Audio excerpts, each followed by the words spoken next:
Anyhow, he got them into the classroom. They sat at their desks, but there wasn't a peep out of them, not a sound. So Dad addressed them by name, some of them. He tried every trick in the book that he knew to get a response from these kids, but nothing. They sat there with their heads down. They wouldn't look at him, never looked up. And so a few days went by, and Dad was quite spit at the end of his tether. And so he said one morning, he said, "All right then, we're going to go for a stroll in the bush. We'll just go for a stroll, and you tell me what you see, and we'll see what's there." And they loved that. They responded immediately to that, and off they went, the boys and the girls, and they were going through the bush. And the next thing they were saying, "Mr. White, look over there, there's a kangaroo sitting around there, and there's a owl up in the tree," and they saw things that Dad never saw. And then they went back to the classroom, and Dad said to them, "Well, now," he said, "I want you to draw what you saw." And that's what he always did with us children when he was teaching us in primary school. He'd do exactly the same, take us to the bush and draw what you saw. But of course, we never saw anything like what those kids saw. And to his amazement, out came this beautiful, in proportion, animals and scenery, and only on the school pad. And then after a time, he said, "Well, if I get you something better to draw on," and they started drawing, and you couldn't stop them. They just drew and drew and drew. They had coloured chalks, and oftentimes they would draw on brown paper and turn the paper over each side to the other side and be drawing on that. And that's what they did. They just drew everything on anything that was a bit of paper, they'd draw on it. And of course there was no place to go. There was no place where they could congregate or anything like that, except the classroom. And so Dad used to say to them, "Well, look, I'll give you the key, and you can come in and you can do some drawing if you want to." And they did. No, that triggered off things. That triggered off things. To be trusted like that, they thought it was wonderful. Yeah, Revel talks about that. Yes. That key was absolute. It was paramount, wasn't it? Yeah, it was. Them? Yeah, it was a symbol of trust. It that was. Yeah. And not only did the artwork take off, but their education took off. In what the rest sort of of way? the other subjects, according to the education department's curriculum. Now, my mum and Dad were very musical, and Mum could play anything. Excuse me. And Dad was, he had a beautiful singing voice, my dad. So they taught them a lot of part singing, and these children could harmonise beautifully. Really? If only it could have been recorded, you know. Oh. They could harmonise beautifully. Sammy Crabb came in there, and he stood in the classroom while these children were singing, and then he walked out. He walked out onto the veranda. Dad went out and said, "What's wrong? What's the matter?" He's standing there with tears running down his face. Oh, wow. I said, "I've never heard singing like that before." Dad went to a teachers' conference in Albany. That's right, yes. And he took a couple of paintings with him. And again, the old story. "Oh, come on, White, you're doing this." Yeah. And so he raced back to the settlement, took about 2 or 3 kids down, about 3 kids down with him, and brought them down there, and they just set out a trestle table and some drawing paper on the table, some chalks, and away they went. And these kids, the amazing thing about them is they wouldn't be looking around, "Who's watching me?" They would just focus on what they were doing. Wow. Yeah.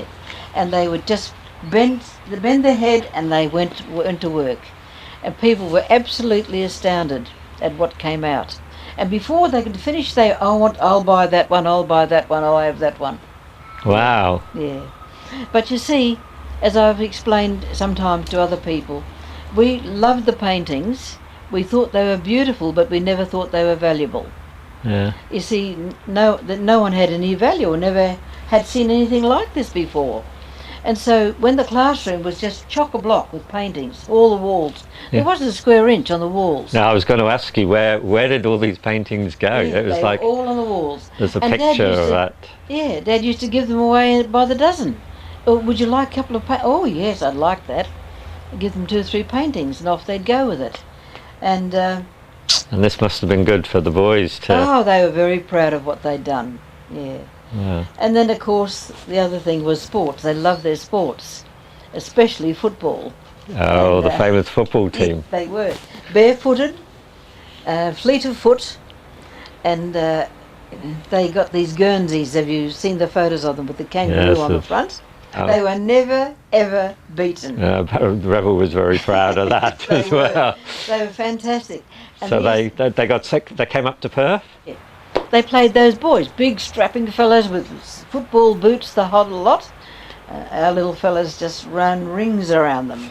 One of the games was 2,000 About people. 2,000. I I saw. know in one of them, people were just throwing money into the oval, and so they got a blanket and four of the kids took the four corners and they walked around with this, and they people just throwing money into it. And with that, Dad used to buy like other footballs, other gear for them, art paintings, drawing paper, all that kind of thing. And you know, in that time that we had, and we associated with those children a lot when we were home. Well, at first it was only on the weekends when we were home, but then afterwards we lived at Carrolup, and they were always around at our place. Never once did they ever cross the line or take advantage of you, or never heard a swear word or anything like that. Never. They were always extremely polite and courteous, do anything for you. And when we were moved, when Dad was moved from there, it was a terrible shock. We couldn't believe it. And the awful thing was that, talking about the boys again, they were given a change of clothes and 2 and 6pence in their pocket, and go and find your parents or your mother or some relative. They didn't even know where to go. How did they get out of Carrolup for a start? Were they offered transport to No, Katanning, or you'd have to. You might hitch a ride somewhere, or walk, but there was nothing. They were given nothing. so they were you just know, told the school is closing? School's closed. Go back to the bush, where you came from, that type of thing. But Dad and Mum were heartbroken, and so were us kids. And Dad couldn't stop talking about it. What's happened to them? Where are they? Because there's no phones in those days. There was no communication. And also, as Mum said in one of her letters, they had to be careful about what they said, because of the fact that the Native Affairs Department and the Education Department were at loggerheads. And I don't know what they said about my dad, as far as his ability as a teacher and so on, but they had to be very careful that they kept their mouths shut, didn't open up too much about anything, didn't spill any beans about what was going on at the settlement. And Well, yeah, it was tough. It was a tragic thing, but it took them years, not a few months, years, to forget about it. They never did forget about it, but they were absolutely heartbroken over it all. And I know my mum used to cry a lot about the kids and what's happened to them. And in the end, us 3 children said to my parents, "Listen, Dad, we have to put it behind us. We have to forget. We can't do anything about it. We can't change anything. We just have to go on." And that's what happened.